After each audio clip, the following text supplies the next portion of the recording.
Hi, I'm Martin Dubka. We're at my studio in South London, and I'm going to show you around my live setup. It starts out, we've got the clock module, and ends with the mixer, the final output.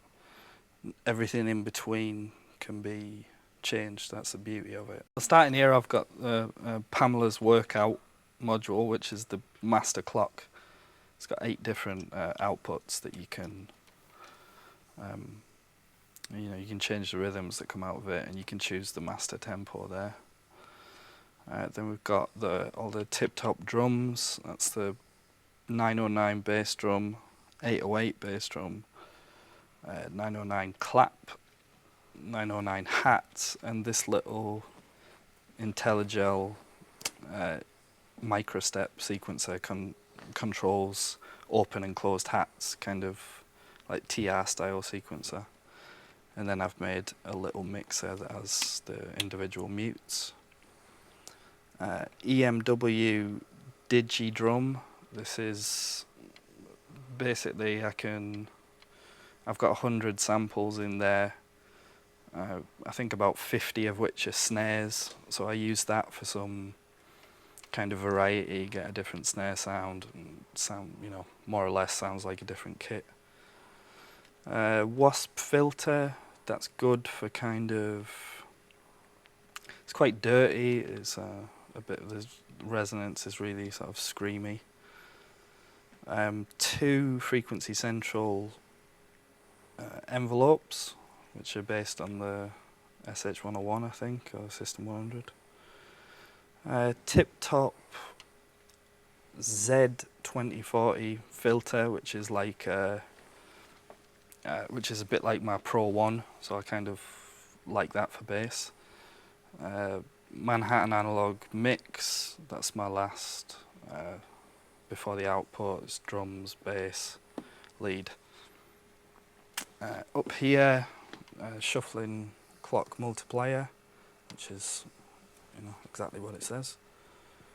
LFO, tap tempo. 909 Rim, which is a DIY module from Hex Inverter. Oakley Classic VCA, which is a copy of a ARP 2600. This Flight 128 is a simple 8-step sequencer that I made. Electro-harmonics Small Stone, made into a module. Electro-harmonics Memory Toy, made into a module. SEM, copy of an Oberheim SEM VCF. Dopfer Precision Adder, that's for adding different sequences together, slow sequence to a fast sequence, or transposing with the keyboard. Spring Reverb with the spring. That's this is the Synthworks pressure force sensing resistor thing. MFB dual LFO, a thunk attenuator, which is just to I use just to sort of decide how much of the LFO I want to send wherever. Rebel Technology Stokia, I think it's pronounced, that's the Euclidean Sequencer. The Turing Machine, that's the kind of random, I can't think what they call it. It's a random sequencer anyway. XAOC Moskva, that's an 8-step rotary sequencer. Dopfer dual quantizer, so I can choose major, minor, scale, chord, 7th, 6th, whatever. MFB triple VCO, that, as I said, I usually divide into 2 oscillators as a lead voice. The 3rd oscillator as a bass, and then another DIY module, which is a copy of the SH101 sub-oscillator, just to thicken out bass, and the Keith McMillan Q Nexus for transposing. If I set it off, that's just, we've got kick on 4 on the floor, clap, snare, we can put in some hi-hats.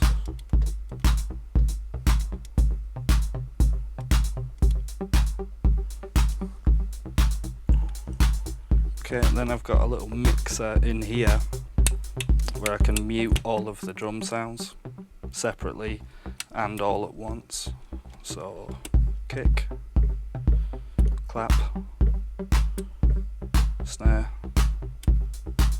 hi-hat. And then that's the bass.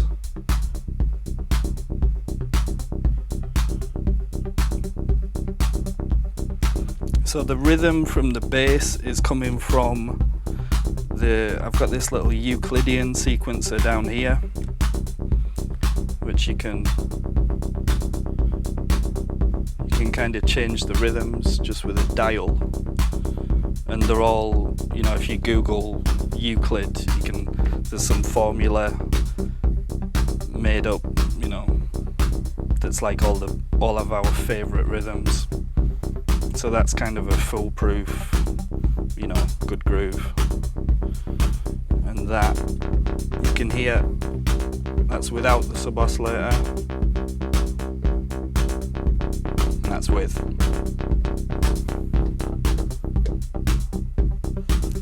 Okay, what else we got? So the lead line, if you will, is coming from the Moskva sequencer,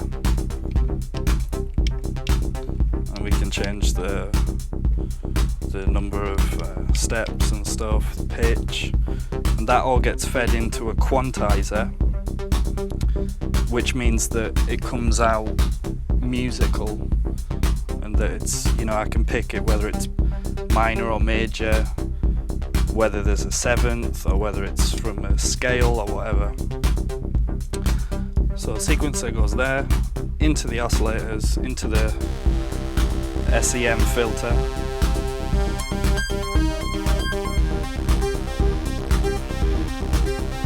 And then here I've got a little module which lets me add and subtract sequences. So that's the fast sequence from the Moskva, and this is a slower transposing sequence, and I can add those together.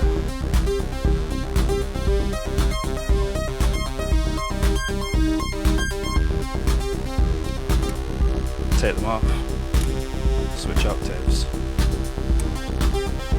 So what else we got?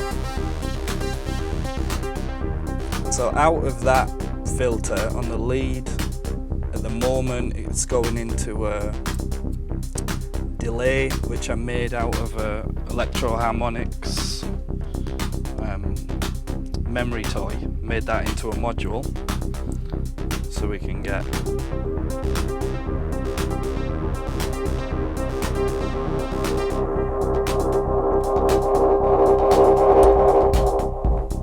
little effects like that. What else have I got? Oh yeah, I've got a phaser on the bass if I want it. Again, that's an Electro Harmonics pedal that I've converted into a module. What else have I got? A couple of LFOs. You know, you can do the usual, like changing the filter. At the moment, I've got one which is adding a little bit of it's taking the accent up and down on the hi-hats, so it's really subtle, but if you take it off it suddenly feels really, you know, static, I guess. Got a little pressure module here that I can press, and that opens up the filter that I've just got some white noise into. And that, if you can hear, is going into a spring.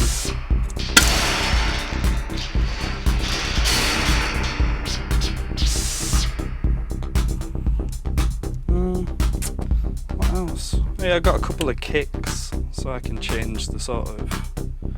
I tend to think of the 808 as a bit more of a mellow, you know, if I want a bit of a mellower section. And then I've got the 909, which is a bit more sort of, a bit more forceful.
Oh yeah, last bit I guess is the I can use this little Keith McMillan keyboard to transpose the bass, or transpose anything, but it's useful on the bass. So is that literally all that's used for, is just to change keys on stuff? At the moment, yeah. I mean, it's got pressure and stuff, and you can change the cut off. You know, there's a million things. There's a million things you can do with the whole synth, but you know, I guess that's one. This is one example, and it's kind of workable. And I guess when I play live and I start patching, I guess this is sort of these are the basics, you know, that are going to make some music or something pleasing. So do you repatch while you're playing live? Yeah. If you know, it depends. Like I can take the kick out, and I can put in you know, like the Euclidean thing, the Euclidean Sequencer.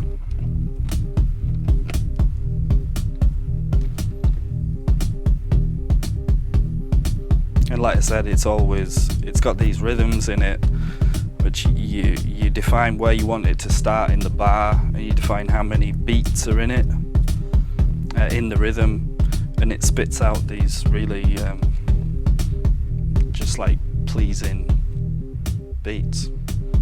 So it's like having, I think I've got a few modules which are like having someone else to play with and something else to react to, you know, because it can get very, like, if you dictate absolutely everything, the improvisation becomes stale. And it's nice to have something to sort of react to and a bit of randomness.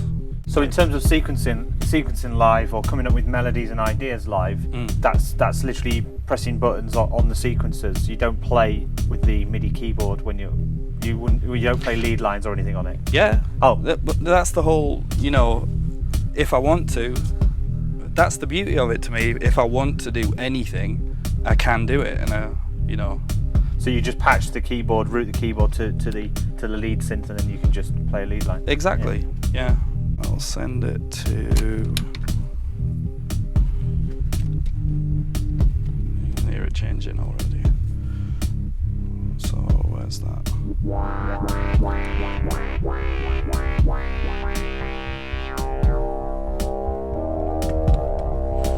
It's because it's going into the CV is coming out of here into that switch and then into the quantizer.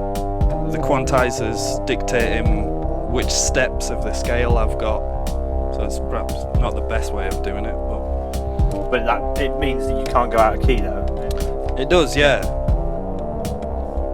See, that's that's straight into the oscillator, and already it sounds bad.